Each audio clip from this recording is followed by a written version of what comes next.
Now, the recent figures coming out from the Nigerian National Petroleum Corporation, NNPC, reveals that the daily under-recovery of petrol is approximately 774 million naira. Now, wouldn't this amount increase if the international prices of crude oil rises?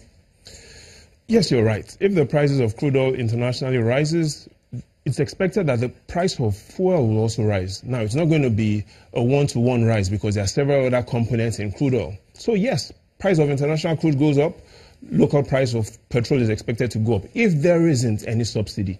And so the number one problem Nigerians are asking today is the NNPC talks about under-recovery. They don't use the word subsidy. Okay. So here's the problem we have. Is there a real difference between subsidy and under-recovery? And that is the problem we need to quickly solve. And to help us do that is the dictionary. Let's look at what the dictionary says about subsidy. And if we pick up this Oxford's dictionary, we'll see it here. Subsidy, it's a noun, money granted to support an industry and thus keep prices down. And so the dictionary doesn't say anything about NNPC, but it talks about once money is given to an industry to keep prices down, it is a subsidy. And I'll make myself very clear. I have a dog at home. I call him Jasper. My neighbor calls his own dog Max. And I don't know if you've got a dog. I don't have a dog. You could choose to call your dog Bingo. But whatever name we call our dogs, we should not forget it is a dog. So the NNPC has a right to call theirs under recovery. But let's not forget, it is still a subsidy. That is one. Now, the second thing is, there is no such thing as a fuel scarcity. Yes, there isn't. Why do you say that? Because what we have is a thinking scarcity, a scarcity of thinking.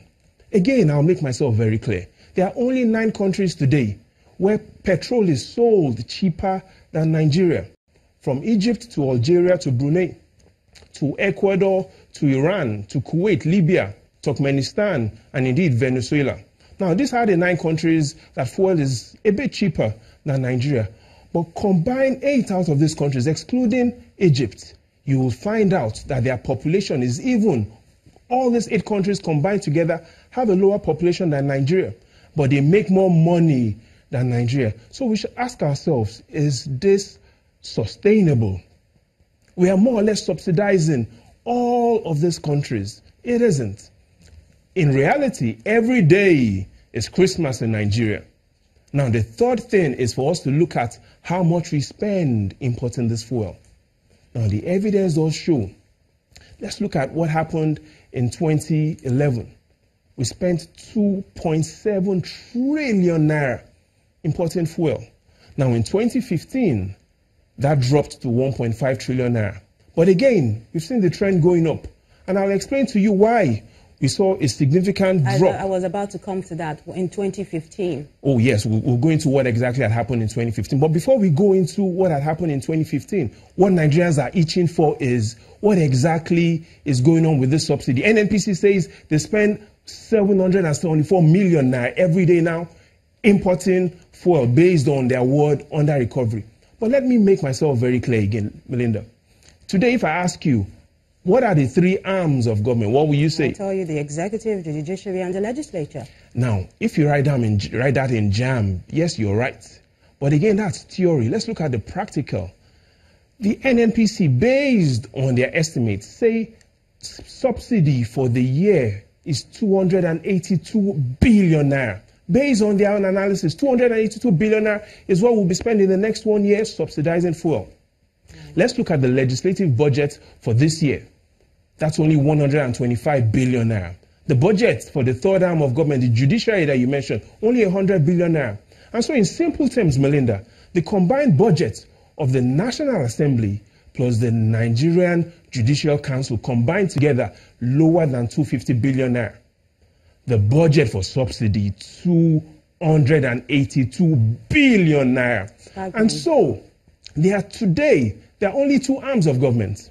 We have on one side the executives, and on the second arm we have the petrolatives. Now, who are these petrolatives? I'll explain who these petrolatives are to you as well, because those are the 2 arms that are determining what is going on today. Oh, so sorry, I know you have to take a moment there. But let's go back to those 2015 figures. Why was there a decline in petrol import in 2015? Just one reason. There was a new sheriff in town. And so the petrol boys called themselves together and said, boys, we need to be careful. We're not too sure if this subsidy shenanigans will continue or will it not. And so even though 2015, the economy grew by 2.1% based on the facts from the NBS, we saw a reduction in consumption of imported fuel because the petrol boys didn't know what would happen. But here is the phenomenal thing. In 2016, even though there was a recession in 2016 and the economy shrunk by 1.6%, petrol import grew again in 2016. And so we should ask ourselves, what exactly is going on? 2015, the economy grew, petrol importation declined. 2016, the economy shrunk, and then petroleum imports increased. Again, there are a lot of shenanigans going on in the petroleum industry. Well, Babajide, do you think smuggling has anything to do with this? There are several ways we could look at this, Melinda. Again, the World Bank gives us estimates as to the number of cars around us. So they say in Benin, there are approximately 250,000 cars. They say in Cameroon, by our rights, there are approximately 350,000 cars. Between Niger and Chad, they say approximately another 250,000 cars. In simple terms, what the World Bank is saying is all around Nigeria, there are less than 1 million cars. Less than 1 million. But the NBS gives us the figures of how many cars we have in Nigeria, 11.5 million cars. And so 92% of all vehicle traffic in Nigeria and around Nigeria is actually within Nigeria. Nigeria is where the devil is. And so even though we point fingers to bordering countries, oh yes, they could have an impact, but the real devil is not in heaven. The devil is within us, because we do see that it is either we are overestimating imports or we are underestimating consumption. And let's look at 7 countries, 7 states. I do have to come in because we've run out of time. We do have to go now. Thank you so much for sharing your thoughts. But you know, Melinda, in the final analysis, the world restlessly waits. What will Muhammadu Buhari do to petrol prices?